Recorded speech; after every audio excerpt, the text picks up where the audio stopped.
Jason Carter had never believed in love, but he did believe in winning, and on a reckless Saturday night surrounded by laughter, whiskey, and the careless confidence of men who had never been told no, he made the kind of bet that changes a life forever. His friends had teased him about his cold heart, about the way he treated relationships like short-term investments, and when someone joked that he wouldn't last a month married to the most unexpected woman in town, he smirked and asked, "Who?"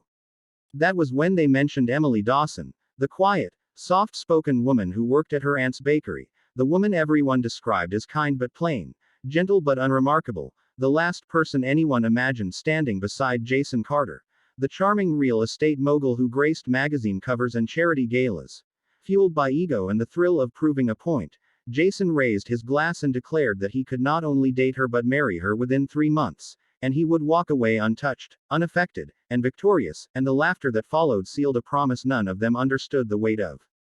The next morning, with a confidence sharpened by pride, Jason walked into the bakery where the scent of cinnamon and fresh bread wrapped around him like an unfamiliar comfort, and there she was behind the counter, flour dusting her cheek, hair loosely tied back, eyes focused yet calm, and when she looked up at him, there was no immediate awe or fluster, only polite curiosity. He introduced himself, expecting recognition, but she simply smiled and asked how she could help him, and something about that lack of reaction stirred a strange discomfort in his chest, though he masked it with charm.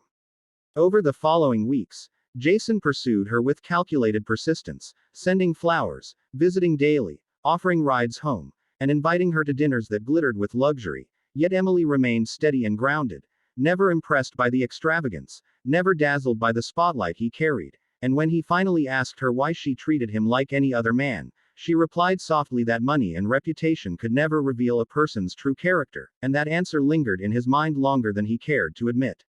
As their courtship unfolded, Emily shared stories of caring for her late father, of rebuilding her aunt's struggling bakery, of believing that love was a commitment chosen every day rather than a spark that burned out quickly, and Jason listened with an expression of interest while secretly counting down the days to his victory, but beneath his strategy something unfamiliar began to grow, an irritation at her quiet strength, at the way she seemed to see through him without judgment.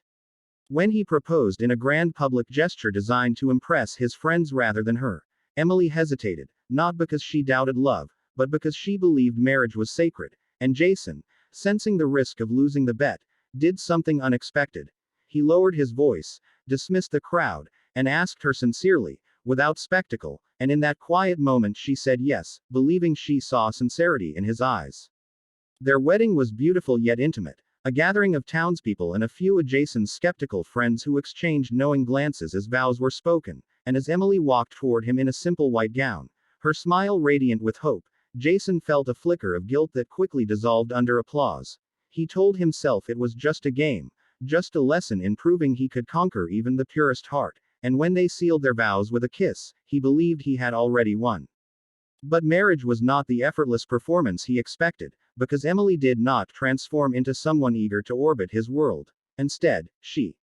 invited him into hers, waking early to bake, speaking kindly to strangers, volunteering at the community shelter, and expecting him to join her not out of obligation but partnership, and when he dismissed these things as trivial, she did not argue, she simply continued living with integrity, and her consistency unsettled him more than confrontation would have. His friends waited eagerly for signs of his boredom, for stories of how he was managing the charade, yet Jason found himself oddly defensive when they mocked her simplicity, and though he still clung to the bed as a shield, cracks formed each time Emily thanked him for small gestures he hadn't planned, each time she spoke about their future with unwavering faith. The first real shock came one evening when he overheard her praying softly in the kitchen, not for wealth or status, but for his happiness, for his burdens to lighten, for him to find peace beyond ambition, and the sincerity in her voice pierced through layers of pride he had built for years. For the first time, Jason wondered whether winning was worth what he might be losing, but the bet still loomed over him like a contract with his own ego. And as Chapter 1 closes, Jason stands at the edge of a truth he refuses to acknowledge, unaware that the woman he married for a bet is about to teach him a lesson no wager could measure. If this beginning has already captured your heart and curiosity, make sure to subscribe to the channel and turn on notifications, because this story is only getting started, and what happens next will leave you speechless. The illusion of control began to unravel on the night of the anniversary party Jason's friends insisted on hosting. A celebration not of love but of what they considered his triumphant manipulation. And as they gathered in his lavish penthouse overlooking the city skyline, glasses clinking and music echoing against glass walls, Emily moved gracefully among them, unaware of the undercurrent of mockery disguised as congratulations. Jason noticed how out of place she seemed in her modest blue dress, yet she carried herself with quiet dignity, thanking guests for coming, engaging in genuine conversation, and when one of his friends made a careless joke about winning big this year, Emily's smile faltered just slightly before she excused herself to the balcony, and Jason followed, irritation rising not because she was hurt but because he felt exposed. On that balcony, beneath the glow of city lights, she turned to him with eyes that held neither anger nor accusation but deep disappointment, and she asked a question that sliced through him. Was I ever more than a challenge to you? The silence that followed was heavier than any confession, and in that moment Jason realized the bet was no longer a secret shield but a visible wound between them. Word had reached her through whispers and half-heard conversations, and instead of confronting him with rage, she confronted him with grace, explaining that she had chosen him believing in the possibility of love, that she had trusted his vows, and that even now she refused to regret loving sincerely, because love given honestly is never wasted.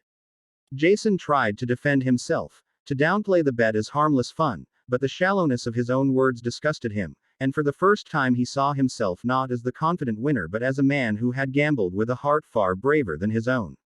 What shocked him most was not her pain but her response. She did not storm away. She did not demand revenge. She simply told him she would not stay where she was not cherished, and the strength in her decision shattered every assumption he had made about her being weak or naive. She packed a small suitcase that night, leaving behind the penthouse and the prestige, returning to the small town and the bakery that had always been her foundation. Days passed, and the emptiness of his home echoed louder than any laughter from his friends, who now seemed distant and insignificant. Jason found himself replaying moments he once dismissed. The way she hummed while baking, the warmth of her hand in his, the sincerity in her prayers, and he began to understand that she had never been ordinary, she had been extraordinary in ways he had been too blind to value. Swallowing pride that had defined him for years, Jason drove back to the town he once viewed as temporary, stepping into the bakery not as a strategist but as a man desperate for redemption, and when Emily looked up from the counter, surprise flickering across her face, he spoke without rehearsed charm, admitting the truth of the bet, admitting his fear of vulnerability, admitting that somewhere along the way he had fallen in love without realizing it. Emily listened quietly, and instead of immediate forgiveness, she told him that love requires more than confession. It requires change proven over time. And Jason, humbled, agreed to do whatever it took, not to win her back as a prize, but to become worthy of standing beside her.